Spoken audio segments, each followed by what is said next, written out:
గద్వాల్ ప్రభుత్వ ఆసుపత్రి మళ్లీ నిర్లక్ష్యం బయటపడింది. ఆపరేషన్ కోసం అవసరమయ్యే సామాగ్రి లేకుండా ఆపరేషన్ ఎలా చేస్తారు? చిన్న ఇంజెక్షన్ కోసం కూడా బయటకెళ్లాలా? డాక్టర్ల నిర్లక్ష్యంతో నిండు ప్రాణం బలి. పూర్తి వివరాలు వీడియోలో మాది ఉండూరు ఎర్రవల్లి. అయితే మా పెద్ద కూతురు 17 ఇయర్స్ ఉంటాయన్న. ఆ పాప పేరు ఇందు.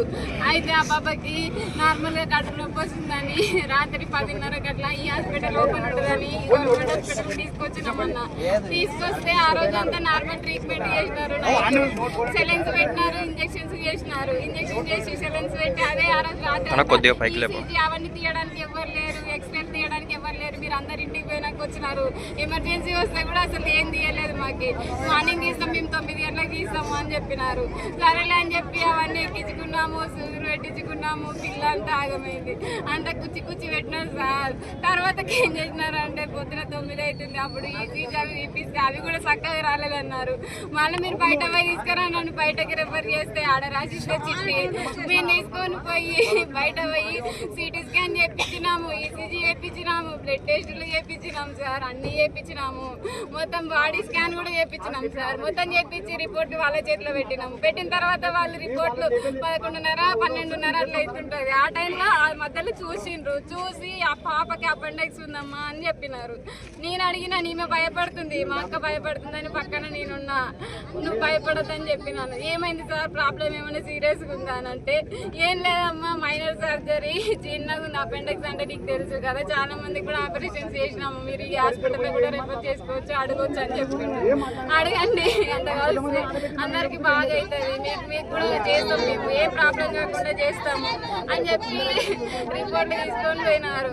తీసుకొని పోయి మళ్ళీ 2 అవర్స్ వెయిట్ చేసినాక 2 o'clock పాపని తీసుకొని రండి అని చెప్పినారు థియేటర్కి. తీసుకొని పోయినాము మేము. తీసుకొని పోయిన తర్వాత 2 hours ఆపరేషన్ అని చెప్పినారు మాకు.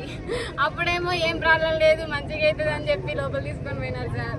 తీసుకొని పోయినాక గంటన్నర అవుతుంది. అప్పుడు బయటకు వచ్చి పేరెంట్స్ని పిలిపించిండు. ఫస్ట్ తల్లిదండ్రులు ఎవరో ముఖ్యమైన వాళ్ళు రాండి అని చెప్పారు. మాకు భయమైంది. అప్పుడే ఏమైందని మేము పోతే కొంచెం పాపకి సీరియస్గా ఉంది అని చెప్తున్నారు. అప్పుడు లో బీపీ అయ్యింది, మేము అనస్థితి చేసినాం కాబట్టి లో బీపీ అయ్యింది, అనస్థితి చేస్తే పాప తట్టుకోలేకపోయింది అని చెప్పారు.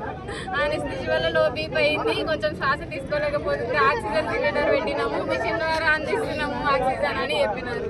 మాకే అప్పుడే పిల్ల ప్రాణాలు పోయినాయి సార్. అది నాకు చెప్పలేరు. మాకు చెప్పకుండానే లోపల ముచ్చిపెట్టి దాన్ని ముచ్చిపెట్టి మళ్ళీ మా నుంచి ఆ ఇంజక్షన్ తీసుకురాపు, ఈ ఇంజక్షన్ తీసుకురాపు అని అంటే బయట పోయి ఊరంతా తిరిగి తెచ్చిన సార్ నేనే ఇంజక్షన్స్. మా అన్నలు అందరు తిరిగి తెచ్చినారు సార్ ఇంజక్షన్లు. బ్లడ్ తీసుకురామంటే బ్లడ్ తీసుకొచ్చినాం. ఆఖరికి ఏమంటారు టేపు వాటితో సహా, అసలు బ్లడ్ సెట్ అంటారు కదా ఇంజక్షన్ చేసి బ్లడ్ ఎక్కియనిక, ఆ సెట్ కూడా లేదు వాళ్ళ కాడ. అది కూడా తెచ్చినాము, అన్ని తెచ్చి వాళ్ళకి ఇచ్చినాము. ఇచ్చిన తర్వాత ఒక 1 hour తర్వాత మళ్ళీ బయటకు వచ్చారు. ఏమైంది సార్ అని మా అమ్మ పోయి కాళ్ళ మీద పడితే, ఏం లేదు ఏం అతి చేస్తున్నారు అని చెప్పి మా అమ్మని పక్కకు దొబ్బిండ్రు. దొబ్బితే దానికి కళ్ళు తిరిగి అది కూడా హాస్పిటల్ పాలైంది. అది కూడా మేము ఊకనే ఉన్నాము. అప్పుడు మా అన్నలు ఇంకా మా కాడికి లేదు. వచ్చిన తర్వాత ఒకరింకొకరు బయటకు వస్తున్నారు. వాళ్ళు ఒకరింకొకరు బయటకు వస్తుంది. మాకు భయం అయ్యి ఏమైంది అని అడిగినాము. ఏమైనా ఏం చెప్పలేదు.